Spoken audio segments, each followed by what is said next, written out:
নমস্কার। গল্পের ঝুলিতে সকল শ্রোতা বন্ধুদের স্বাগত জানাই। আজ আপনাদের জন্য গল্পের ঝুলিতে রয়েছে অসমঞ্জ মুখোপাধ্যায়ের লেখা দিনু তেলি। গল্পটি ভালো লাগলে একটি লাইক এবং কমেন্ট করে জানানোর অনুরোধ রইল। আর চ্যানেলে নতুন হয়ে থাকলে আরও গল্প শোনার জন্য চ্যানেলটি সাবস্ক্রাইব করতে কিন্তু ভুলবেন না। তাহলে চলুন শুনে নেওয়া যাক আজকের গল্প। কবে কোন স্মরণাতীতকাল পূর্বে কেশববাটি গ্রামের এই পাড়াটির নাম যে লোক তেলিপাড়া রাখিয়াছিল, তাহা নির্ধারণ করা যেমন সুকঠিন, তেমনি কেমন করিয়া এবং কিভাবেই বা সাবেককালের সেই সব তেলি পরিবারের অস্তিত্ব বিলুপ্ত হইয়া গিয়া আজ পাড়াটির মধ্যে দু এক ঘর ব্রাহ্মণ, এক ঘর নাপিত, ঘর দুই কুম্ভকার এবং কয়েক ঘর হাড়ি ও সাঁওতাল বাউরির বাসের পত্তন হইয়াছে, তাহার হিসাব পাওয়াও দুরূহ। কিন্তু তাহা হইলেও পাড়ার মধ্যে দিনু তেলি ও তাহার ক্ষুদ্র ভদ্রাসনখানি আজ পর্যন্ত বর্তমান থাকিয়া আদিকালের দেওয়া পাড়ার সেই নামটির সার্থকতা জ্ঞাপন করিতেছে। শীতকাল। অপরাহ্নের নিস্তেজ রৌদ্র প্রাঙ্গণের প্রকাণ্ড জামগাছের পাতার ফাঁকে ফাঁকে আসিয়া দিনু তেলির পশ্চিম দুয়ারি শয়নঘরের দাওয়াতে আসিয়া পড়িয়াছিল। সেইখানে কম্বল বিছাইয়া বসিয়া কোলের কাছে একখানি ছোট জলচৌকির উপর কাশিদাসী মহাভারতের বন পর্ব খুলিয়া দিনু অনুচ্চ কণ্ঠে সুর করিয়া পড়িতেছিল। কতক্ষণে দময়ন্তী নিদ্রা অবশেষে সজাগ হইয়া দেখে পতি নাহি পাশে। মূর্ছিত হইয়া ভৈমী ভূমিতলে পড়ি, ধুলায় ধূসর অঙ্গ যায় গড়াগড়ি। কিছুক্ষণ পড়িবার পর যখন আসন্ন সায়াহ্নের অন্ধকার তাহার চশমার কাঁচ দুইখানি চারিপাশে অল্পে অল্পে ঘনাইয়া আসিবার উপক্রম করিতে লাগিল, তখন নলরাজের উপাখ্যান পড়িয়া দময়ন্তীর দুঃখে তাহার সমস্ত অন্তর ভরিয়া বেদনার একটা ঘনান্ধকারও জমিয়া উঠিল। চোখের পাতা বৃদ্ধের ইতিপূর্বেই ভিজিয়া উঠিয়াছিল। এক্ষণে ধীরে ধীরে চশমাখানিকে খুলিয়া বইয়ের খোলা পাতার উপর রাখিয়া দিল এবং দুই হাতে চক্ষু মার্জনা করিয়া স্বামী পরিত্যক্তা বনচারিণী রাজরানী দুঃখে অভিভূত হইয়া মনে মনে বলিল, আহা মা গো আমার, রাজার ঝিয়ারি, রাজার ঘরণী হয়ে এত দুঃখ তোর অদৃষ্টে ছিল মা। রাজেশ্বরী রানী করে এত চোখের জল বিধাতা তোর চোখে জমা করে রেখেছিল। বহুক্ষণ কাটিয়া গেল। চক্রবর্তী বাড়ির শাঁখের শব্দ সন্ধ্যা সমাগম জানাইয়া দিলেও বৃদ্ধ আজ উঠি উঠি করিয়াও উঠিতে পারিল না। এই নল দময়ন্তীর উপাখ্যান সে ইতিপূর্বে আরও কয়েকবার পড়িয়াছে, কিন্তু আজিকার মতো এমন করুণভাবে কোনোদিনই এই কাহিনী তাহার অন্তর্মনকে প্রভাবিত করে নাই। রাজরানী দময়ন্তীর ব্যথায় গভীর বিষাদের যে মেঘ আজ তাহার অন্তর্প্রদেশ ছাইয়া ফেলিয়াছিল, তাহা সহসা কাটিতে চাহিল না। দিনু তেমনিভাবেই খোলা মহাভারতখানি সম্মুখে করিয়া স্তব্ধ হইয়া বসিয়া রহিল। দময়ন্তীর দুঃখ আজ যেন তাহার অতি আপন হইয়া তাহার অন্তর বাহির একাকার করিয়া দিল। তাই সন্ধ্যা হইলেও উঠিয়া আলোটা পর্যন্ত জ্বালিবার আজ তাহারা শক্তি হইল না। মন যেন তাহার আজ এক রাজ্যহারা স্বামীহারা সতীসাধ্যের পিছনে পিছনে গহন বনে চতুর্দিকে তাহারই সঙ্গে কাঁদিয়া কাঁদিয়া ঘুরিয়া বেড়াইতে লাগিল। বৃদ্ধের আজ কেবলই মনে হইতে লাগিল যে জগতে দুঃখই সব, দুঃখ লইয়াই সৃষ্টি। তাহার আশেপাশে দক্ষিণে বামে সম্মুখে পশ্চাতে ঊর্ধ্বে নিম্নে সর্বত্রই যেন অনন্ত দুঃখ, অনন্ত বেদনা, অজস্র চোখের জল, অফুরন্ত দীর্ঘশ্বাস। এইভাবেই কিছুক্ষণ অতিবাহিত হইলে সশব্দে সদর দরজা খোলার শব্দে চমকিত হইয়া দিনু চাহিয়া দেখিল প্রাঙ্গণ অতিক্রম করিয়া ওপাড়ার বাঁড়ুজ্যে মশাই আসিতেছে। দাওয়ার পৈঠায় পা দিয়াই বাঁড়ুজ্যে মশাই কহিল, এখনো সন্ধ্যা জ্বালিসনি রে দিনু? অন্ধকারে বসে বসে করছিস কি বলতো? বইখানি বন্ধ করিয়া রাখিয়া দিনু উঠিয়া দাঁড়াইয়া কহিল, দেহটা আজ ভালো নেই খুড়ো ঠাকুর, তাই আজ আর কিছু ভালো লাগছে না। বসো, আলোটা জ্বালি, প্রাতপের নাম। কম্বলের উপর এক পা ধুলাসদ্ধ উবু হইয়া বসিয়া বাঁড়ুজ্যে মশাই কহিল, বসবার সময় নেই রে বাবা, রক্ষেকালীর পুজোর চাঁদার জন্য বেরিয়েছি। ধান ঝাড়া হচ্ছে, দিনের বেলা তো আর বেরোবার সময় হয় না। তোর চাঁদাটা দিয়ে দে দেখি। ওহ, কি ঠান্ডাটাই পড়েছে। ঘরের মধ্যে আলো জ্বালিতে জ্বালিতে দিনু বলিল, কি হবে খুড়ো ঠাকুর আর ওসব করে? গাঁয়ের সুখ আর কিছুতেই ফেরাতে পারবে না। এই কেশব বাটিতে চিরকাল ধরেই তো বছর বছর ওই সব হয়ে আসছে খুড়ো ঠাকুর, কিন্তু গাঁয়ের ভালো আর কই হলো? গাঁকে রক্ষে করে গাঁয়ের দুঃখ আর মা কই ঘোচালেন বলো? তোমরাও তো দেখেছ, গাঁয়ে একসময় লোক ধরতো না, আর এখন দেখো সেই গাঁ ওজোর হয়ে গিয়ে বনে জঙ্গলে ভরে উঠেছে। রক্ষেকালী পুজো করে আর কি করবে খুড়ো ঠাকুর? বলিস কি রে দিনু, ও কথা মুখ দিয়ে উচ্চারণ করতে আছে? দে, তোর চাঁদাটা চট করে দিয়ে দে। তোদের এই কঘর আদায় করে মাঝের পাড়াটা ছেড়ে ফেলতেই হবে। বলিয়া বাঁড়ুজ্যে মশাই উঠিয়া ঘরের চৌকাঠের সামনে আসিয়া দাঁড়াইল। মিনিটখানে ঘরের মধ্যে স্থির হইয়া দাঁড়াইয়া দিনু একবার কি ভাবিল। তাহার পর ছোট আম কাঠের বাক্স হইতে একটি সিকি বাহির করিয়া বাঁড়ুজ্যে মশাইয়ের হাতে দিয়া জোর হাতে মস্তকে ঠেকাইল। 4 আনা কি রে, তোর যে একটা গোটা টাকা ধরা হয়েছে। মাপ করো খুড়ো ঠাকুর, মায়ের পুজো, নইলে এও আমার এখন দেবার ক্ষমতা নয়। আমার হাল তো তুমি সবই জানো। সবই তো জানি, সেদিন তো জমি বেচে 1 কাড়ি টাকা পেয়েছিস, একটা টাকা তুই দিবি বই কি। আবার জোড়হাত মাথায় ঠেকাইয়া দিনু কহিল, ওই নিয়েই আমায় ক্ষমা দাও খুড়ো ঠাকুর। 1 কাড়ি টাকা বলছো, পেয়েছি বটে। পুঁজির মধ্যে 5টি বিঘে জমি তো ছিল পুঁজি, তাই ছিল আমার ভাত ভিত্তি। তার ভেতর থেকে তিথি করতে যাব বলে একটি বিঘে 50 টাকায় বিক্রি করেছি। তা খুড়ো ঠাকুর, 50 টাকাতেই বা কী তিথি হবে বলো? ওই খালি কাশি গিয়ে একটিবার বিশ্বনাথের চরণ দর্শন করে আসাই হবে। 65 বছর বয়স হলো খুড়ো ঠাকুর, এই কেশব বাটি ছেড়ে কোথাও তো আর একবার নড়তে পারলুম না। এমনই নরাধম মহাপাপী আমি। তা বেশ তো, যেখানে 50 টাকা ব্যয় করে তীর্থধর্ম করতে যাবি, তা সেখানে তার থেকে না হয় একটা টাকা এদিকে দিলি। 50 টাকাতে যদি তোর কাশি হয়, তো 49 টাকাতেও তা হবে। ওর থেকে একটা টাকা দিলে তোর আর এমন কি কমতি। অমন কথা বলো না খুড়ো ঠাকুর, তীর্থি করতে যাবার নাম করে যা রেখেছি, তাতে কি আর আমি হাত দিতে পারি? এখন আশীর্বাদ করো ভালো করে, যাতে ভালোই ভালোই অন্নপূর্ণা বিশ্বেশ্বর দর্শনটি আমার হয়। মহাপাতকী আমি, চিরজীবনটাই কেবল বাজে কাজে কাটালুম।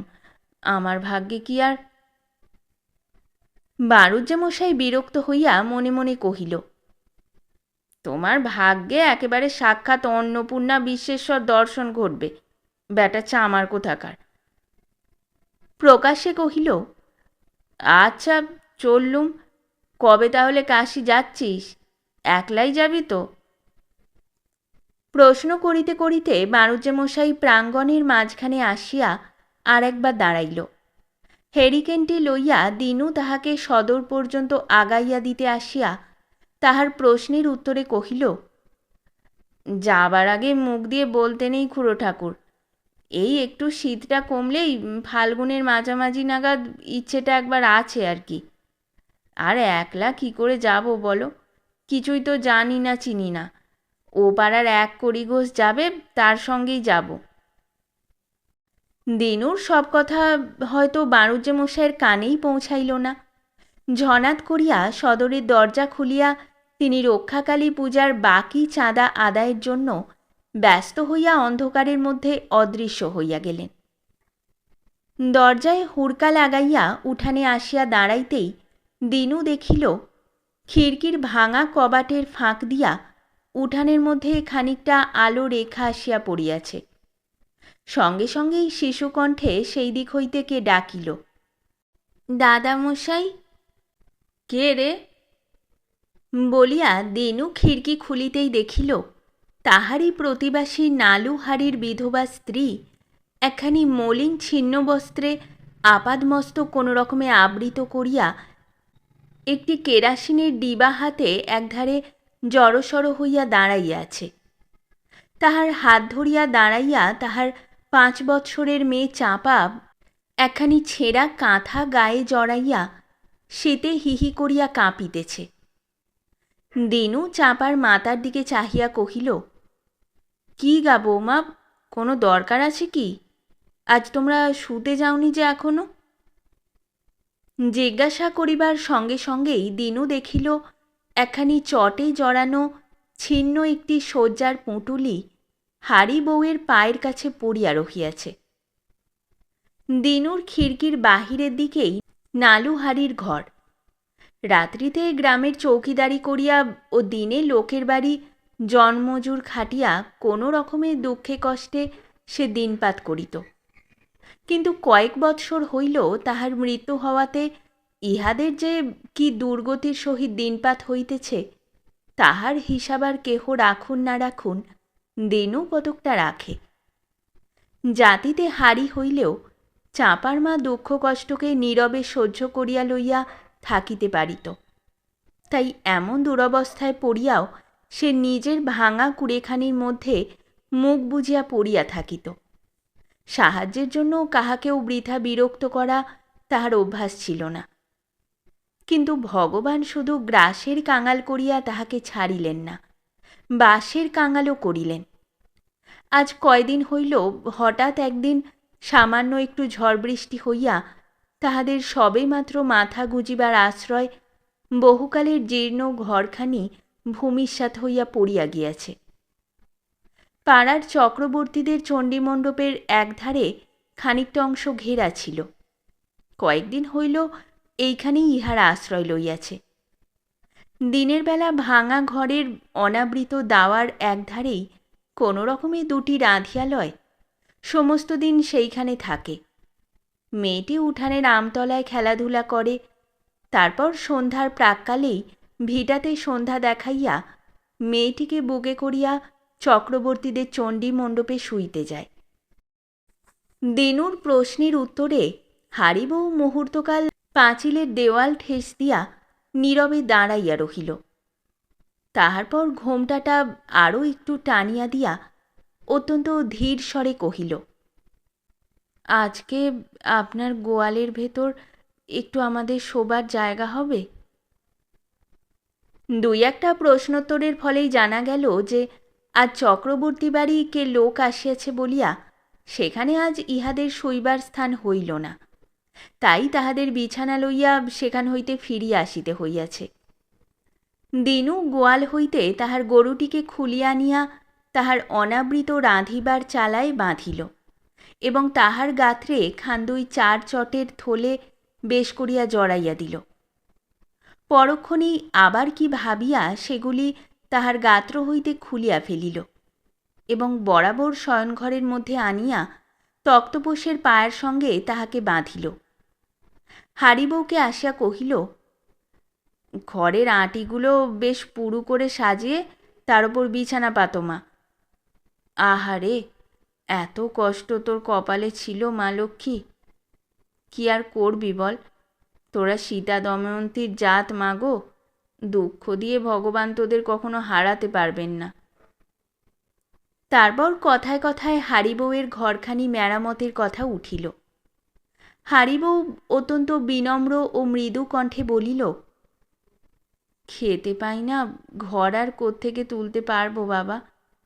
গাঁয়ের 16 আনাদের মুখ চেয়ে কদিন ধরে তো ঘুরে ঘুরে বেড়ালুম, তেনারা কেউ তো আর কিছু গা করলে না। ভাইকে তাই তীরপুনিতে পত্তর দিয়েছি, সেইখানেই গিয়ে থাকি গে বাবা। কালই বোধহয় ভাই আমায় নিতে আসবে।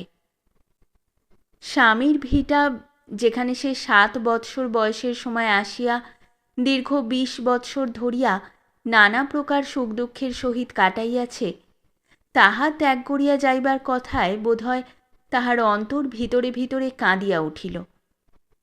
তাই কিছুক্ষণ চুপ করিয়া নীরবে থাকিবার পর ধীরে ধীরে একটি দীর্ঘ নিঃশ্বাস ফেলিয়া আবার কহিল, মেয়েটা কিন্তু ভিটে ছেড়ে কিছুতেই সেখানে যেতে চায় না। বলে, মা, কোথাও আর যাবনি, ওই উঠোনের আমতলাতেই মানপাতা দিয়ে কঞ্চি কুড়িয়ে নিয়ে এসে তাই দিয়ে ঘিরে ছোট একখানা ঘর করে আমরা থাকব। মেয়েটার যে কি টান ভিটেটার উপর। বলিতে বলিতে হাড়ি বউয়ের চোখ দিয়া ফোঁটা কতক জল তাহার শয্যার কাঁথার উপর গড়াইয়া পড়িল। চাঁপার গায়ে ধীরে ধীরে হাত বুলাইতে বুলাইতে কহিল, মেয়েটা সারাদিনই ওই উঠোনের আমতলাটিতে খেলাঘর সাজিয়ে খেলাধুলো করবে, একদণ্ড গিয়ে কোথাও থাকতে চায় না। এখান ছেড়ে সেখানে যাবার নাম শুনেই কাল থেকে শুধু কাঁদতে লেগেছে। কি করেই যে ওকে সেখানে, আর আমারও ভিটে ছেড়ে যেতে কি যে হবে, তা বাবা তুমি গুরুজন, কি আর বলবো তোমাকে। আবার হাড়ি বউয়ের চোখ ভিজিয়া গলা ভারী হইয়া আসিল। একটি সুদীর্ঘ নিঃশ্বাস ধীরে ধীরে দিনুর অন্তঃস্থল হইতে বাহির হইল। পরদিন প্রাতে মুখ হাত ধুইয়া বহুকালের বিবর্ণ বালাপোষখানি গায়ে জড়াইয়া দিনু কিছু একটা কাজ খুঁজিতে লাগিল। অন্যদিন তাহাকে এই সময় কাজ খুঁজিয়া বেড়াইতে হয় না, কারণ একাহারি দিনু রান্নাবান্না ইত্যাদির আয়োজনেই সমস্ত সকালটা কাটিয়া যায়। আজ একাদশী, খাইবার আজ তাহার হাঙ্গামা ছিল না। তাই কর্মশূন্য হইয়া ঘুরিতে ঘুরিতে মনে করিল, যাই একবার এক কড়ির সঙ্গে দেখাটা করে আসি। বাটি হইতে বাহির হইয়া দিনু হাড়ি বউয়ের উঠানে আসিয়া রৌদ্রে দাঁড়াইল। হাড়ি বউ গোলা হাঁড়ি লইয়া রান্নার জায়গাটি নিকাইতেছিল। দিনুকে দেখিয়া তাহার পরিহিত বস্ত্রখানিকে টানাটানি করিয়া মাথায় তুলিয়া দিবার চেষ্টা করিতে গেল, ফলে চাঁপার পরনের সেই জীর্ণ 5 হাতি বস্ত্রখানি পিঠ হইতে ছিঁড়িয়া আসিয়া তাহার মস্তকের উপর উঠিল, কিন্তু পৃষ্ঠদেশ তাহার একেবারেই অনাবৃত হইয়া পড়িল। দিনু পিছন ফিরিয়া দাঁড়াইয়া তাহার উদ্দেশ্যে কহিল, আচ্ছা বৌমা, কতগুলি টাকা হলে তোমার ঘরখানি ওঠে বলো তো মা? দেখি একবার 1 কড়ি ঘোষকে বলে, ওর তো পয়সার অভাব নেই। আমি একটু ধরে বসলে আমার কথাটা কি আরও ঠেলতে পারবে? গোলা হাতেই আড়ষ্ট হইয়া ভাঙা ঘরের দেওয়ালের আড়ালে দাঁড়াইয়া ফিসফিস করিয়া চাঁপার মা কহিল, না বাবা, এ নিয়ে আপনি আর কাকেও বলতে যাবেন না। গরিবের দুঃখ কে বুঝবে বাবা? গাঁয়ের দৌড় দৌড় ঘুরতে আমি তো আর বাকি রাখলুম না, আর 2-10 টাকার কাজও নয়। যেমন করেই হোক 15-16 গন্ডা টাকার কমে আর এ ঘর আমার উঠবে না। দিনু এক পা করিয়া রাস্তায় আসিয়া দাঁড়াইল এবং তাহার পর 1 কড়ি ঘোষের বাড়ির অভিমুখে চলিল। সেখানেই প্রায় ঘণ্টা 2 ধরিয়া 1 কড়ি ঘোষের সহিত নানাবিধ আলাপ আলোচনা করিবার পর দিনু যখন বেলার দিকে চাহিয়া উঠিয়া দাঁড়াইল, তখন 1 কড়ি কহিল, তাহলে ওই 2রা ফাল্গুনি ঠিক রইল আর কি। ওই দিনই খুব ভালো দিন। আর চাঁপির মার ও সব ফ্যাঁসাদে হাত দিও না দাদা। যাতে একটা হাঁড়ি, ছোট লোক, ওদের ছাওয়া মারালে নাইতে হয়। ওদের ঘরের জন্যে টাকা আমিই বা দেবো কেন, আর অন্য কেউই বা দিতে যাবে কেন? দিতেই যদি হয় তো তেমন কোনো ব্রাহ্মণকে। তা যা বলেছ তা ঠিক বটে, তবে কি না, আহা, রেখে দাও তোমার আহা। দিনুদা, নিজের কাজ করে নাও, নিজের কাজ করে নাও। এই যে দুজনে কাশি যাচ্ছি, কেউ আমাদের তো আর 2 পয়সা দিয়ে সাহায্য করবে না, সুতরাং বুঝলে না? আর কটা দিনই বাঁচবে দাদা, এখন ওসব বাজে কাজের দিকে না দেখে ধর্মের পুঁজিতে কিছু জমা তুলে নাও। দুই বন্ধুদের কথা কহিতে কহিতে সদর রাস্তা পর্যন্ত আসিয়া পড়িয়াছিল। দিনু কহিল, তা যা বললে এক করি, খাঁটি কথাই তাই বটে। না, ওসব কথা ছেড়ে দাও, এখন মা অন্নপূর্ণার দর্শনটি কবে হবে তাই হচ্ছে কথা। ইহার পর আরও দু একটি কথা হইল। তাহার পর দিনু যখন গৃহে ফিরিল তখন বেলা অনেক হইয়াছিল। সদর দ্বার খুলিয়া প্রাঙ্গণে পা দিতেই হারি বউয়ের বাড়ি হইতে কিসের একটা কলরব তাহার কানে আসিল। সেই কলরবের মধ্যে চাঁপার উচ্চ কান্নার শব্দ দিনু শুনিতে পাইল এবং সঙ্গে সঙ্গে দ্রুতপদে হারি বউয়ের উঠানে আসিয়া দেখিল চাঁপার মামা তাহাদের লইয়া যাইতে আসিয়াছে এবং দিন দরিদ্র নিরন্ন হাড়ির ঘরের যৎসামান্য যাহা আসবাবপত্র তাহা কয়েকটি পোঁটলা পুটুলিতে বাঁধা ছাঁদা হইয়া উঠানের একাংশে পড়িয়া রহিয়াছে। হারি বউয়ের একখানি 9 হাতি গোটা থান কাপড় ছিল। দিনুই এবছর পূজার সময় কাপড়খানি তাহাকে দিয়াছিল। সে সেইখানি পড়িয়া নীরবে চোখের জল ফেলিতে ফেলিতে চাঁপাকে ধরিয়া টানাটানি করিতেছে, আর চাঁপা জোর করিয়া দাওয়ার খুঁটি আঁকড়াইয়া ধরিয়া প্রাণপণে চিৎকার করিতেছে আর হাঁপাইতেছে। তাহার মুখ ও বুক চোখের জলে একেবারে ভাসিয়া যাইতেছে। দিনু ছুটিয়া আসিয়াই নিমেষের মধ্যে সমস্ত ব্যাপার বুঝিয়া লইল এবং কোনো কথা না বলিয়াই হাড়ির মেয়ে চাঁপাকে বুকে করিয়া তুলিয়া লইয়া বাহির হইয়া গেল। তাহার পর মিনিট 15 পরে পুনরায় ফিরিয়া আসিয়া চাঁপার মামার হাতে 6খানার নোট ফেলিয়া দিয়া কহিল, চাঁপা আমার কোথাও যাবে না, তুমি বাবা দিন কতক এখানে থেকে ঘরখানি কোনো রকমে তুলে দিয়ে তবে যেতে পাবে। তাহার পর দিনু গৃহে আসিল এবং দাওয়ার উপর কম্বল বিছাইয়া তাহার মহাভারতখানি খুলিয়া বসিল। ইহারই কয়েকদিন পরে একদিন দিনু ও পাড়ার অন্নদা ঘোষালের কাছে যাইয়া প্রণাম করিয়া বলিল, ঘোষাল মশাই, আর একবার এই শীতে একটু কষ্ট করতে হবে যে। তখন অন্নদা ঘোষাল খামার বাড়িতে রৌদ্রে বসিয়া তামাক খাইতে খাইতে বারুজ্জে মশাইয়ের সহিত রক্ষাকালী পূজার আয় ব্যয়ের হিসাব করিতেছিল। জিজ্ঞাসা করিল, কিসের কষ্ট বল দেখি? দিনু সেইখানে রৌদ্রের দিকে পিঠ করিয়া বসিয়া কহিল, আর একটিবার পেঁড়ো রেজিস্ট্রারি অফিসে যেতে হচ্ছে। কেন বলতো? দিনু কহিল, কাশি যাব বলে জমি বিঘেটুকু তোমায় বেচলুম, কিন্তু তা সবই ঘোষাল মশাই লোকসানের সামিল হয়ে গেল।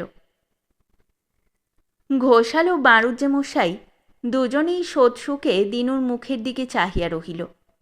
বারুজ্জে মশাই মনে মনে বলিল, হবে না, রক্ষে কালী পুজোয় 4 গন্ডা পয়সা চাঁদা, কাশি হবে না ব্যাটার ছাই হবে, কঞ্জুস কিপটে কোথাকার। অন্নদা ঘোষাল জিজ্ঞাসা করিল, অতগুলো টাকা কি করলি দিনু? সে কথা জিজ্ঞেস করো না ঘোষাল মশাই, এবার জমির যা দাম দেবে নোট আর দিও না, নগদ টাকা দিও, দোহাই তোমার। 60 টাকা ইঁদুরের দাঁতে গেল ঘোষাল মশাই। বলিস কি রে, ইঁদুরে কেটে দিয়েছে? তা তার নম্বরগুলো আছে তো? আর ছাই আছে। যাক, কবে তাহলে আবার যাচ্ছ বলো? এবার ওই জলার ওপরকার 5 পণখানায় লিখে দেব। দামের বিষয় একটু বিবেচনা করো, দোহাই তোমার ঘোষাল মশাই। আচ্ছা, সে হবে ক্ষণ, সন্ধ্যার পর একবার আসিস তাহলে। দিনু প্রণাম করিয়া চলিয়া গেল এবং ইহারই 4-5 দিন পরে একদিন পাণ্ডুয়ার সাব রেজিস্ট্রারি অফিসে যাইয়া দলিল লিখাইয়া স্ট্যাম্প লাগাইয়া তাহার বাকি 4 বিঘা জমির ভিতর হইতে কাশি যাইবার পাথেয় স্বরূপ 75 টাকায় আরও 5 পণ জমি অন্নদা ঘোষালকে বিক্রয় করিয়া আসিল। যদি বর্ষে মাঘের শেষ, ধন্য রাজার পুণ্য দেশ। 2 দিন ধরিয়া আকাশ মেঘাচ্ছন্ন হইয়া অনবরত টিপটিপ করিয়া বৃষ্টি পড়িতেছে। শীত ততটা না থাকিলেও অসময়ের এই বাদলে লোক বিরক্ত হইয়া উঠিয়াছে। রাজার ধন্য হওয়াও কেউ চাহে না, দেশেরও পুণ্যের আর দরকার নেই। টিপটিপানি এই বৃষ্টি এখন থামিলেই যেন লোক বাঁচে। 2 দিন পরে ফাল্গুন মাস পড়িবে।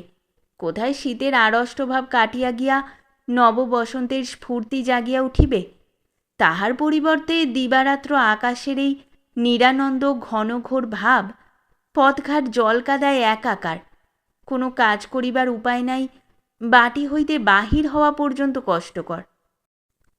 আজ একাদশী না হইলেও দিনুর আজ উপবাস। শরীর তাহার ভালো না থাকায় আজ সে আহারাদি করিবে না, তাই সেসবের কোনো আয়োজন করিতে হইবে না বলিয়া আজ সকালেই সে দাওয়ায় কম্বল বিছাইয়া মহাভারতখানি খুলিয়া বসিয়াছিল। কিন্তু শরীর ভালো না থাকায় মনটাও তাহার ভালো ছিল না, তাই খোলা মহাভারতখানি শুধু শুধুই তাহার সামনে পড়িয়া রহিয়াছিল। অন্যদিনের মতো বৃদ্ধ আজ কিছুতেই পড়ায় মন দিতে পারিতেছিল না। হয়তো কোনো দিনের কোনো কথা আজ তাহার মনে পড়িতেছিল, হয়তো কোনো গত দিনের দুঃখ বেদনার চিত্র আজ তাহার মানসপটে ফুটিয়া উঠিতেছিল, হয়তোবা অতীতের কোনো করুণ সুর গুমরিয়া গুমরিয়া আজ তাহার অন্তর ভরিয়া বাজিয়া উঠিতেছিল। আর সব ছাপাইয়া বহুকাল পূর্বেকার একটি বালকের রোগকাতর শীর্ণ মুখ আজ বারবার তাহার মনে পড়িয়া তাহাকে অন্যমনস্ক করিয়া তুলিতেছিল। এমনই সময়ে এই দুর্যোগের মধ্যে হঠাৎ সদর দরজা খোলার শব্দ হইল এবং বালক কণ্ঠে কে ডাকিল, দুটি ভিক্ষে দাও না গো। দিনু চাহিয়া দেখিল একটি 8-9 বৎসরের ছেলে। পরনে তাহার যাহা আছে তাহাকে ঠিক বস্ত্র বলা যায় না, তাহাও বৃষ্টিতে একবারে ভিজিয়া গিয়াছে। তাহার সর্বাঙ্গ বাহিয়া বৃষ্টির জল ঝরিতেছিল। দেখিলেই বোধ হয় ছেলেটি যেন খুবই কাতর এবং অনেকক্ষণ ধরিয়াই সেই বৃষ্টিতে ঘুরিতেছে। সে পুনরায় সেইখানে দাঁড়াইয়া পূর্বাপেক্ষা উচ্চকণ্ঠে ডাকিল, দুটি ভিক্ষে দাও না গো। দ্রুতপদে দিনু তাহার কাছে আসিয়া দাঁড়াইল। একটিবার তাহার আপাদমস্তক ভালো করিয়া নিরীক্ষণ করিল এবং তাহার পর তাহার কাঠির মতো সরু ও ঢ্যাঙা হাতখানি ধরিয়া দাওয়ার উপর লইয়া আসিয়া সস্নেহে জিজ্ঞাসা করিল, তুমি কে জাদু? এই বৃষ্টি মাথায় করে ভিক্ষে করতে বেরিয়েছ? এই দুর্যোগে তোমার বাপ মা না বেরিয়ে তোমায় ভিক্ষার জন্য পাঠিয়েছে? ছেলেটি তাহার শুষ্ক নিষ্প্রভ চক্ষু দুইটি দিনুর মুখের উপর রাখিয়া বলিল, বাবা তো আমার নেই, সেই দুর্গা পুজোর পরেই মরে গিয়েছে। সেই জন্যই তো মায়ের আমার অসুখ। মা তো আর উঠতে পারে না, শুয়ে শুয়েই থাকে। সে বলে সেও আর বেশি দিন বাঁচবে না, সেও বাবার মতো মরে যাবে। আমাদের পয়সা কড়ি যা ছিল আর কিচ্ছু নেই, সব ফুরিয়ে গেছে। সেই জন্য ডাক্তারবাবু আর ভালো ওষুধ দেয় না। দিনু অনিমেষ নেত্রে ছেলেটির মুখের দিকে চাহিয়া তাহার কথাগুলি শুনিতেছিল। জিজ্ঞাসা করিল, তোমাদের বাড়ি কোন গাঁয়ে বাবা? ফুলপুর। 2 দিন মা ওষুধ খেতে পায়নি, পয়সা ছিল না। ডাক্তার বলে পয়সা না নিয়ে ওষুধ নিতে আসিস না, তাই মার ওষুধ খেতে চায় না। তাহার পর খানিক থামিয়া ছেলেটি আবার বলিতে লাগিল, আমি সকালে উঠে ভিক্ষে বেরিয়ে যা চাল পাই তাই মুদির দোকানে দিলে তারা সাবু মিছরি দেয়। গোলাপির মা রোজ অনেক করে সাবু রেঁধে দেয়, মাও খায় আমিও খাই। কোনো কোনো দিন বামুনদের ছোট গিন্নি আমায় ডেকে 2টি ভাত দেয়, রোজ দেয় না। দিনুর চোখে জল ধরিয়া রাখা কঠিন হইতেছিল। ছেলেটিকে কোলের উপর বসাইয়া জিজ্ঞাসা করিল, তোমার নাম কি বাবা? আমার নাম ভোঁদা। আজকে ভিক্ষে 4 আনা পয়সা পেয়েছি, আর 4 আনা হলে মায়ের ওষুধটা হয়, তুমি দেবে? আজ অনেক ঘুরেছি, পা বড্ড ব্যথা করছে, এই বৃষ্টিতে কখন যে। আর দিনু শুনিতে চাহিল না। তাহাকেও আর কিছু বলিতে দিল না। উঠিয়া তাহার হাত ধরিয়া ঘরের মধ্যে আনিল। তাহার ভিজা কাপড় ছাড়াইয়া একখানি শুকনা কাপড় পরাইল এবং গায়ে একখানি মোটা কাপড় জড়াইয়া তাহাকে কোলে লইয়া বসিল। কিছু পূর্বে যে ব্যাধি কাতর শীর্ণ মুখখানি আজ তাহার বারবার মনে পড়িতেছিল, হয়তো সে মুখখানি এই বালকের মুখের মতোই ছিল। অতি ধীরে রহিয়া রহিয়া বৃদ্ধের অন্তঃস্থল হইতে একটি বেদনা জড়িত দীর্ঘশ্বাস বাহির হইল। মাঘ মাসের সংক্রান্তির দিন প্রাতঃকালে এককড়ি ঘোষ দিনুর সন্ধানে আসিয়া দেখিল সদরে তালা বন্ধ। পূর্বদিন সন্ধ্যায় আসিয়াও এককড়ি দরজায় তালা বন্ধ দেখিয়া গিয়াছিল। এদিন চাঁপার মাকে ডাকিয়া জিজ্ঞাসা করাতে সে কহিল, তিনি তো আজ 5-7 দিন ধরে বাড়ি থাকেন না, ফুলপুরে নন্দচাষার বাড়ি গিয়ে আছেন। মধ্যে একদিন এসে কিসের জন্য টাকা কড়ি দরকার হয়েছিল, নিয়ে আবার চলে গেছেন। সেই দিনই দ্বিপ্রহরে ফুলপুর হইতে দিনুর এক পত্র লইয়া এককড়ির কাছে একটি লোক আসিল। দিনু লিখিয়াছে যে তাহার আর কাশী যাওয়া ঘটিয়া উঠিবে না, সুতরাং তাহার অপেক্ষায় না থাকিয়া এককড়ি যেন নির্ধারিত দিনে কাশী যাত্রা করে। পত্র পড়িয়া খানিকক্ষণ নীরবে থাকিয়া এককড়ি ফুলপুরে সেই লোকটিকে কহিল, জানি আমি দিনুদার ভাগ্যে তীর্থও হবে না, ধর্মও হবে না। ছেলেবেলা থেকে দেখে আসছি তো, সৎ কাজের দিকে মন ওর কখনোই নেই। লোক দেখানো মহাভারত পড়লে কি আর ছাই হবে? বলি স্বর্গ আর নরক দুই তো আছে, 2 জায়গা যাবার লোকও 2 রকমের আছে, ইত্যাদি ইত্যাদি। প্রায় 2 মাস কাটিয়া গিয়াছে। এককড়ি তীর্থ করিয়া এখনো ফিরে নাই। চাঁপার মার সেই ঘর নূতন হইয়া উঠিয়াছে। ফুলপুরের ভোঁদার মা মৃত্যুমুখ হইতে চিকিৎসা ও শুশ্রূষা পাইয়া সারিয়া উঠিয়াছে। ভোঁদার কাঠি কাঠি হাতে পায়ে মাংস লাগিয়াছে। নিষ্প্রভ চক্ষুর চাহনিতে তাহার দীপ্তি ফিরিয়া আসিয়াছে। তাহাকে আর আগেকার দিনের মতো অস্বাভাবিক লম্বা দেখায় না। এ সমস্ত ছাড়া আরেকটি জিনিস হইয়াছে। ভোঁদার মায়ের চিকিৎসার জন্য দিনুর দ্বিতীয়বার জমি বিক্রয় লব্ধ সেই 75 টাকা নিঃশেষে ব্যয় হইয়া গিয়াছে। সে এখন কাশী গিয়া অন্নপূর্ণা বিশ্বেশ্বর দর্শনের আশা ত্যাগ করিয়া আবার পূর্বেকার মতো দাওয়ায় কম্বল পাতিয়া তাহার মহাভারতখানি খুলিয়া বসিতে আরম্ভ করিয়াছে। চৈত্র মাস যায় যায়। 12 মাসের সুখ দুঃখ, হর্ষ বিষাদ, আশা নিরাশা লইয়া পুরাতন বৎসর পশ্চাতের দিকে মিলাইয়া যাইবার উপক্রম করিতেছিল। আজ বাসন্তী সপ্তমী। প্রতি বৎসরই বাঁড়ুজ্যে মশাইয়ের বাড়িতে বাসন্তী পূজা হয়। এবারেও মায়ের পূজার আয়োজন হইয়াছে। অন্নপূর্ণা পূজার দিন প্রাতঃকালে ফুলপুর হইতে ভোঁদার মা প্রতিমা দেখিবার জন্য দিনুর বাটিতে আসিল। দিনুকে সে পিতৃ সম্বোধন করিয়াছিল। ভোঁদা মুড়ি চিবাইতে চিবাইতে দিনুকে কহিল, দাদামশাই, আমি বড় হলে আমাদের বাড়ি অন্নপূর্ণা পুজো করব। তখন তুমি একবারে খুব থুরথুরে বুড়ো হবে আর বসে বসে পুজো দেখবে। উঠানের একাংশে চাঁপা খেলা করিতেছিল। সেখান হইতে সে বলিয়া উঠিল, আমি তো তখন শ্বশুর বাড়ি যাব, কি করে আমি তাহলে পুজো দেখব? দিনু কহিল, এ তোর কীরকম কথা চাঁপা? এতদিন আমার ঘর করে এখন আমায় দয়ে মজাবার চেষ্টা। যদি তুই নতুন করে আবার শ্বশুর বাড়ি যাবার ব্যবস্থা করিস, তাহলে আমার দশাটা কি হবে? হাত মুখ নাড়িয়া চাঁপা উঠান হইতে উত্তর দিল, তোমাকে সঙ্গে করে নিয়ে যাব কেমন? চাঁপার মা ও ভোঁদার মা দুজনে খুব মুখ টিপিয়া হাসিল। খানিক পরে ভোঁদার মা দিনুর দিকে চাহিয়া জিজ্ঞাসা করিল, শরীরটা এখন কেমন বাবা? দিনুর দেহ আজ ভালো ছিল না, তাই উঠিয়া একটিবার বাঁড়ুজ্যে বাড়ি যাইয়া অন্নপূর্ণার প্রতিমা দর্শন পর্যন্ত করিয়া আসিতে পারে নাই। দিনু কহিল, ভালো নেই মা, এমনই পাপিষ্ট আমি যে মাকে একটিবার গিয়ে দেখে আসতে কিছুতেই পারলুম না।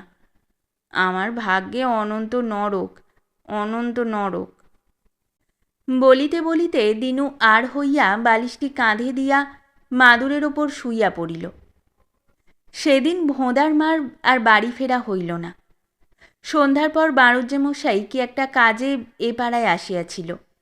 দিনুর বাটির মধ্যে কথা শুনিতে পাইয়া দুয়ার ঠেলিয়া প্রবেশ করিয়া কহিল, কি রে দিনু, একটিবার গিয়ে প্রতিমা দর্শন করে এলি না? দিনু আর হইয়া উঠিয়া বসিয়া কহিল, উঠতে পারছি না খুড়ো ঠাকুর, শরীরটা আজ বড্ডই খারাপ হয়েছে। মা অন্নপূর্ণাকে দেখবার জন্যে কাশি যাব ঠিক করলুম, তাও হলো না। গায়ে ঘরে আজ তিনি এলেন, তাও গিয়ে একটিবার দেখে আসতে। দাঁড়াইয়া দাঁড়াইয়া দিনুর দুঃখের কথা শুনিবার অবসর বা ধৈর্য বাড়ুজ্যে মহাশয়ের ছিল না। তিনি দিনুর সব কথা না শুনিয়াই ব্যস্ততার সহিত চলিয়া গেলেন। মনে মনে কহিলেন, অন্নপূর্ণা দর্শন তোরই হবে বটে, বেটা অধার্মিক। তোর দর্শন হবে হাঁড়ি বাড়ির শোয়ারের ঝাঁক আর চাষাবাড়ির বলদের পাল। সেই রাত্রিতে বাড়ুজ্যে মহাশয় নিদ্রায় স্বপ্ন দেখিলেন, যেন জগন্মাতা অন্নপূর্ণা মূর্তিতে দিনুর ঘরে তাহার রত্ন সিংহাসন পাতিয়া বিরাজ করিতেছেন। বাড়ুজ্যে দূর হইতে তাহার দিকে চাহিলে দেবী তাহার দিক হইতে মুখ ফিরাইয়া লইয়া কহিলেন, তুই মনে করিস যে বছর বছর তুই আমাকে তোর বাড়ি নিয়ে আসিস আর আমি আসি, কিন্তু তা আমি আসি না। এ গাঁয়েতে আমি দিনুর ঘরেই খালি আসি, এবারেও এসেছি। তবে এবার থেকে আর এখানে আমার আসবার দরকার হবে না। ওর কাশি যাবার ইচ্ছে হয়েছে, ওকে আমি আমার সঙ্গে নিয়ে চললুম। ওই দেখ, সে আমার কাছে আসছে। দেবীর ইঙ্গিতে বাড়ুজ্যে মশাই চাহিয়া দেখিল, যেখানে সমস্ত গাঁয়ের লোক জড়ো হইয়া ভিড় করিয়া দাঁড়াইয়াছিল, সেইখানে সেই ভিড়ের মধ্য হইতে দিনু বাহির হইয়া মায়ের সিংহাসনের দিকে ধীরে ধীরে অগ্রসর হইতেছে। তাহার দুই হাত দুইজনে ধরিয়া লইয়া যাইতেছিল, একজন চাঁপার মা আর একজন ভোঁদার মা। চাঁপার মার কোলে ছিল চাঁপা আর ভোঁদার মার কোলে ছিল ভোঁদা। দুইজনের মুখ হইতেই একটা স্বর্গীয় হাস্যোচ্ছটা বিকীর্ণ হইতেছিল। স্বপ্ন ভাঙিয়া যাইতেই ধর্মর করিয়া বাড়ুজ্যে মহাশয় শয্যার উপর উঠিয়া বসিল। তখন প্রায় রাত্রি প্রভাত হইয়া আসিয়াছিল। শয্যা হইতে লাফাইয়া পড়িয়া বাড়ুজ্যে মহাশয় সেই অবস্থাতেই দিনুর বাটির উদ্দেশ্যে ছুটিয়া আসিতে লাগিল। আসিবার সময় একবার তাহার চণ্ডী মণ্ডপস্থ প্রতিমার দিকে চাহিয়া দেখিল, মনে হইল যেন খড়ের উপর মাটি লেপা বড় একটা পুতুল কটমট করিয়া তাহার দিকে চাহিয়া রহিয়াছে। বুকের ভিতরটা তাহার গুরু গুরু কাঁপিয়া উঠিল।